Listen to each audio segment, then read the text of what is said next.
She should be around here somewhere, I think. Sorry, this is taking a bit long. Oh, no, it's totally fine, my guy.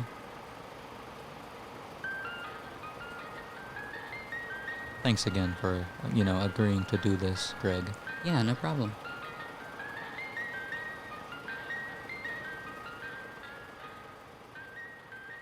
My name is Vince. I am a vampire. A creature of the night, I think is the term. Many people, I would say, are afraid of me, but I am not bad guy. I am good guy. Also, I own an ice cream truck. I am doing a podcast. I have never actually done one before. I think it will be a good way to learn more about humans. Since I actually, okay, let me just do the intro.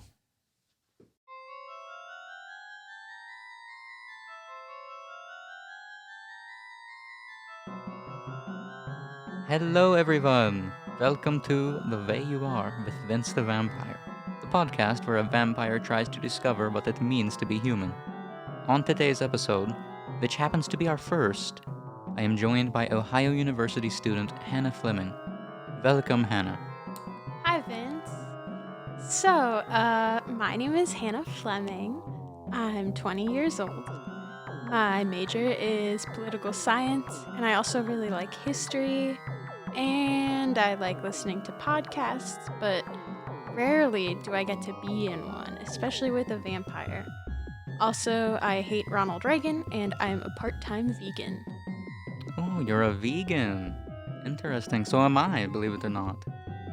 What? Yeah. I don't drink human blood or anything like that. You are in a safe space. So, what do you have then? Well, I usually drink the juice of blood oranges as a substitute. So, I mean, they're tasty. Do you want one? Yeah, sure, why not? Okay. I'll try to remember to give you one alongside the free ice cream. Oh, before I forget, everybody gets free ice cream for doing my podcast with me. They are in the back of my ice cream truck. But yeah, also, quick question before we move on. Yeah. Who is Ronald Reagan? I'm surprised you didn't meet him wherever other vampires come from. He used to be the president in the 80s. Okay, I see. Interesting. I am also joined by my friend Greg. Greg, why don't you introduce yourself? Hey everybody, my name is Greg. I'm a goblin, I'm a DJ, and that's kind of my thing. I'm gonna handle the sound effects and the music for this podcast. My friend Vince here, he wants to do it, so we'll see how it goes. Yes, it should be good. Very good. Alright, let's get started.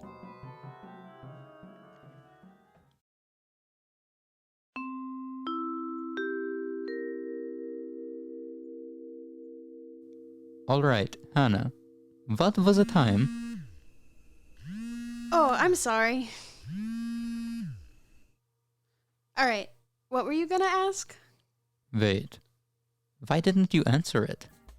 Oh, it was just a scam caller. A scam caller? Yeah, scam callers, they're like usually an out-of-town number or a blocked number, and they call you on the phone, and then they try to tell you all kinds of weird things, like that you've won free money or that you owe them money, and they try to just get your personal information so they can steal stuff from you in the long run. It's kind of the worst. Really? I don't believe I have ever heard of this. Greg, have you? I mean, it's like there's those robocallers always asking for money or trying to talk about your car's extended warranty. That kind of thing. Hold on. I was just talking to someone yesterday about my car's extended warranty. Vince, I think you got scammed. Also, this is a truck. Huh. Well, he told me I had to pay an insurance premium of $15,000 via a Walmart gift card. I thought it seemed legit. Are you sure that is a scam? Yeah, that's a scam. Well, darn it. He told me he would call me later today, so we will see what happens, I suppose. On the bright side, at least I have 30 of these $500 Walmart gift cards.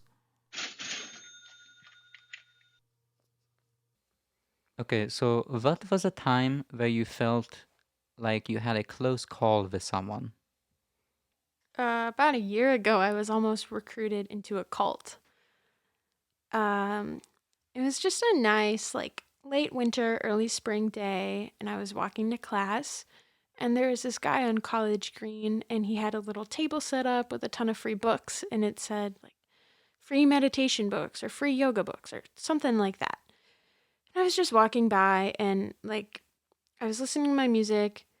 I wasn't really paying that much attention to him, but he just looked at me and started speaking. So I took out my AirPods and listened to what he had to say.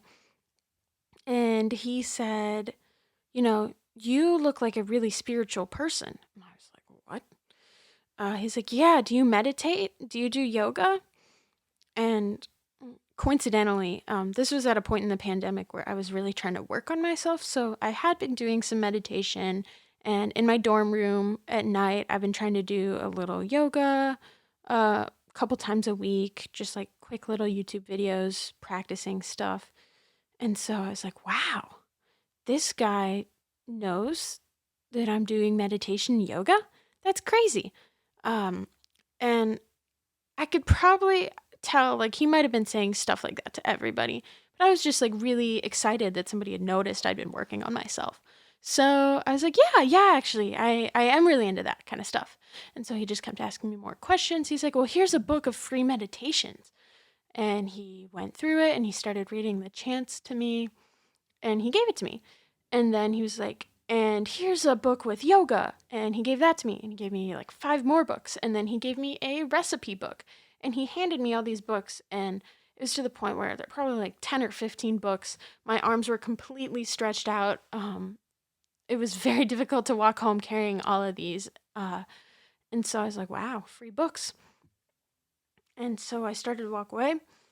And he was like, well, wait, because you're just such a kind-hearted person and I can tell that you're spiritual and you're all about this cause. Uh can you spare a donation? And that's when I was like, oh shit. He was only being nice to me because he wanted my money. And that was kind of embarrassing. I should have seen that beforehand. And maybe I had and I just didn't want to believe it. But I was like, I'm sorry. I don't really carry cash on me. I don't have a bank down here, so I don't carry money with me. He was like, oh, well, I take Venmo. All the young kids use Venmo. I was like, oh, God. And I really didn't want to give him money, but he kept saying please. And I just felt like I had to. I felt guilty. So I did Venmo him. And he originally asked for $50, which I don't have. And eventually, like, going back and forth, we settled on $30. But so I gave this guy $30 and just got the heck out of there because by that point, I was no longer enamored by his spirit or mindfulness. I just wanted to leave. I felt like he was just trying to use me for my money. And I felt like it was a little creepy. So I was going home. I texted my parents and I was like, hey, kind of jokingly, I said, hey, I met this guy and he wanted me to meditate with him. And my mom was like, oh no, what happened? Like, where's he from? And so I like gave her the name of one of the books or something. Apparently, he was part of this cult in the 70s or 80s. I looked it up on some YouTube documentary. They recruited people like this, like mostly college students. And they recruited them and told them to come to this dinner. And after taking them to dinner, these kids, you'd like never hear from them again. So my mom was like, oh my God. She made me throw out the books. And it was just terrifying. And I give this guy $30. I don't know what it's been used for, but that's embarrassing. So that was definitely a close call. That must have been pretty freaky. Yeah, very freaky. And I've seen him a few more times on campus walking by, but I try to stay on the other side of the street, completely avoid him.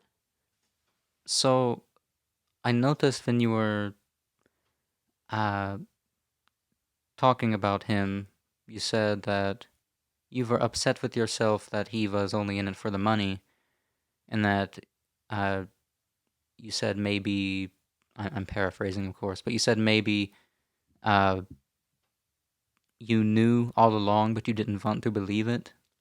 Can you maybe unpack that a little bit? Like, Sure, I was excited. I thought that maybe there was like a genuinely good person out there thinking, like, who had a similar mindset to me, thinking we could be in this together. And he said that he saw I was generous, but I just didn't expect him to take advantage of it, and I didn't want him to. I really wanted it to be like something that we could connect over and it not have to be a transactional thing. so would you say that you see the best in people?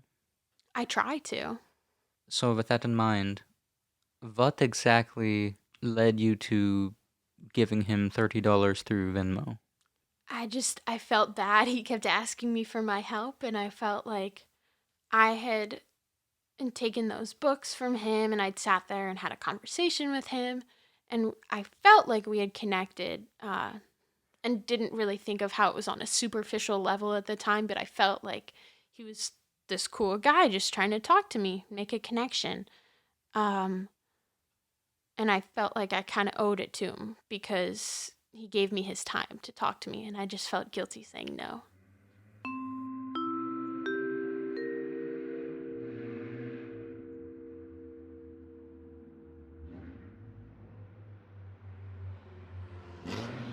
God, I hate when people drive by in those loud ass cars. Oh, so you are not a fan of loudness? I just don't like it when people do something stupid on the road. I'm really bad with road rage. Road rage? Explain. Road rage is usually what happens when you're driving and either you do something to piss somebody else off or they do something to upset you. Um, and so what'll happen is like they'll either cut you off or they won't use their turn signal or they'll brake check you or something like that, or they'll clip the side of your car and you just get really upset. You yell through the car, throw your hands up. Sometimes you flip them off and you just try to speed around them and you drive kind of recklessly because you're so upset. Interesting. I have never been like that myself, but I admit I have seen others who have acted like that before. Others? What, did you hit someone? No. Well, yes, but not really. Wait, what do you mean? Do children count as people? Oh my god. Vince, you hit children with your ice cream truck? Well, yes, but everything is fine. Not a scratch on my truck. What happened? Well, I was going 55 on a school zone, but the lights on the sign were flashing, which at the time I thought it meant to disregard the warning. And then you hit kids? No, not at all. I did not hit kids. It was only one. So you are saying you have never gone 55 on a school zone and endangered other people? No, I haven't, but I do know this guy. He went to my high school, and he was something else. We're gonna call him George. And so George was in my class, and he had some anger issues. Yeah, we'll just leave it at that for now. But so we were in this class together. It was during the first period of the day. And sometimes we would meet early before school started because we would have to go to the land lab at our school. And so this was an environmental science class. We would meet at the land lab, which had ponds and a creek and forests and stuff so that we could do field research. And it was one of those mornings where we had to be early at the land lab. George was late. So we all got into the classroom and we were kind of just like I don't know, just waiting for him. It wasn't really like him to be late. He was kind of one of those people that was like super anal, like always had to be there really early. Early is on time is late. One of those kind of people. So the fact that he wasn't showing up was kind of strange. Then all of a sudden, we hear his car just vroom, just like speeding into the parking lot. And we're like, damn. Like, just kind of confused. He must have been in a rush. Whatever. He's running late. He comes into the classroom through the back door, soaked in blood, carrying the leg of a deer, just dragging him in the classroom. He's like, hey guys, sorry I'm late. I hit a deer on the way. We were all just shocked. I mean, there was blood. He was late. It was just the late part was unlike him, but like the strangeness part of him just like walking into class with a dead animal, that wasn't strange at all for him. It was quite on character, really. And it was just, God, I can't even explain it. You had to be there, Vince. I don't know how I can describe it, but it was something else. And so we all just kind of were shocked, very confused on what was going on. And he was like, no, come out and look at my car. So we went out. He showed us, and he still had like the hair of the deer. His front of his vehicle was a little smashed. So he really did hit this thing. He might have been going just as fast as you were in that school zone to hit it, but the fact that he carried it into the school to prove why he was late was just so strange. So, what I am gathering from this story is that dragging a carcass into high school is not normal human behavior. No, it's not. I'm surprised he didn't get in trouble. That's really freaky. Normal people do not do that, Vince. I will make a note of that. Has this person, George, has he done anything else strange like that? Yeah. Let's see. George has done a lot of strange things. One time we were at that land lab, like I was telling you about, and his family, I guess, had donated some trees they wanted us to plant, and nobody told us that that's what we were going to be doing, so we just kind of showed up there. Nobody brought a shovel or any gardening equipment because we didn't know that's what we were doing. We were just told to show up, and so we got there, and he was pissed that nobody brought their shovels. He started chasing after us with his. He started chasing after their teacher. It was just very strange. And that's just one of those stories. Like, it's really easy for him to get upset and blow his cover, really. Another time, I guess he had heard that I started some rumor about him. I don't even know. I don't know what happened because we didn't get very far, but he was like, I need to talk to you, Hannah. I was like, okay. He grabbed me by the collar of my shirt and pulled me into a supply closet and started screaming at me. And suddenly that same teacher who's been in all of these stories busted down the door and saved me. So I never found out what George was so mad about, but he just had a real hard time controlling his temper. It's not a good look. Do you believe that you control your temper appropriately? I would like to think so. I hope so. It just depends. Some people, I feel like it's okay to lose your temper on. But for the most part, I try to keep it cool.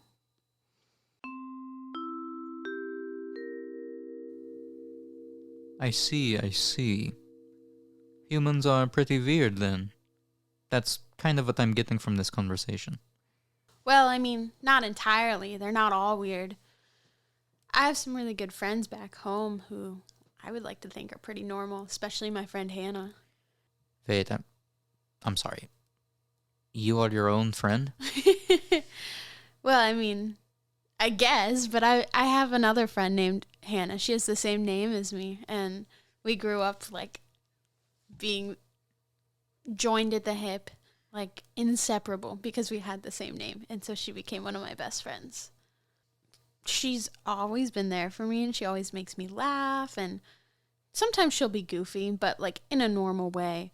But she's just one of the most supportive people I know, and she's helped me through a lot, so I'm really thankful that she is one of those human beings who's normal in my life.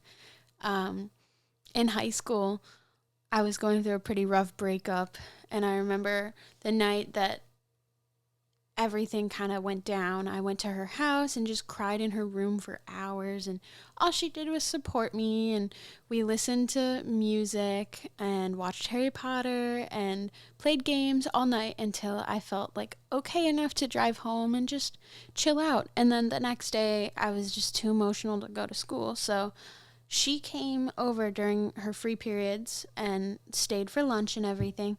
And she brought Matilda, the movie, and we watched that together. Just like a fun little lighthearted thing. And then we spent hours, like the rest of the day, just playing Super Mario Brothers. And neither of us are really that great at video games. So it took a lot of patience because we didn't make it past the second level. But she just kept playing with me just to make sure I felt better. And it was really nice. So you're very close with this person. Oh, yeah. She's like my other half. So, I suppose in that case, with humans, I'm trying to think of how to word this. You said that your friend was or is goofy, but in a normal way. Mm-hmm. Do you think that people could look at, George, Mm-hmm. or this cult person, and say something similar to them if they're close? Vince, I think that's a good question. I mean, yeah, I guess it all depends on perspective. Maybe the cult person thinks that Hannah and I are super freaky. I mean, it really depends on who you are and how you look at the world. You know more about humanity than I do. Well, I don't know about that, but I appreciate it nonetheless. So what I'm gathering, I guess, is that each individual person looks at most people as outsiders. But there are a select few that each individual looks at as close insiders. Yeah. And I guess it depends on your experiences and everything, but I think it makes sense that with the way the world works, it's kind of hard to let everybody in. So those people that you do let in, that you really trust, are super important, and they can be a really important and good part of your life. All right. Well, it has been nice talking to you. What kind of ice cream would you like? Well, Vince, do you have Twist? I certainly do. Oh, great. I'll take Twist, and I'll have it in a cup, too, not a cone. Thanks so much for having me. It was really fun to talk to you. I've never thought that I'd be getting ice cream with a vampire before. Thank you for joining. It was very, very entertaining, very enlightening for me. And for me as well.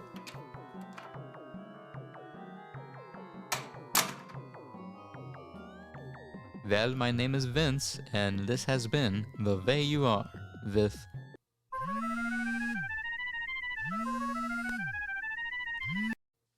Hello? Hi, I'm Earl T. Crow with the insurance agency. I'm here with a follow-up on your gift cards. Just as a reminder, we need that sent via Western Union. Oh, right. I have them right here. Hey, wait a second. Yeah, sir. Is there a problem? Yes, I have a nerve to pick with you. That's not the phrase, but, okay. I am going to channel my road rage. What?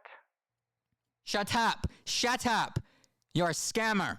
You are ruining Whoa, my life! Sir, I please hate calm you! down. Stop You said you calling have the me! gift cards, right? I'm going to You have them find you in already, your is what house I'm- and where you that's live, and what I will heard. You beat have you the gift up. cards. You will face my wrath. You're acting a I'm little going to hysterical crush right you. now. We just need I'm that going to sense. scoop your Again, brains out of Maya that Western melon you Union. call a head. So if you can just get I that, do not deserve this harassment. it's not that big of a deal. Okay. I guess I'll just do the outro then. This has been The Way You Are with Vince the Vampire, the podcast where a vampire listens to stories to learn what it means to be human. Thanks, thanks for listening. I'll come for you too, but First person I've ever you talked to. can't keep doing this to me. Trying to do a Okay, I'm podcast just of trying to make a harassing me. living This is here. my place of work, my business. You cannot call me This is here. rude. This is insane. I think this is illegal. You can't be You will be harassing hearing from my my place insurance of work, my company place of and employment. my lawyers, You can't be doing that to me. everyone else.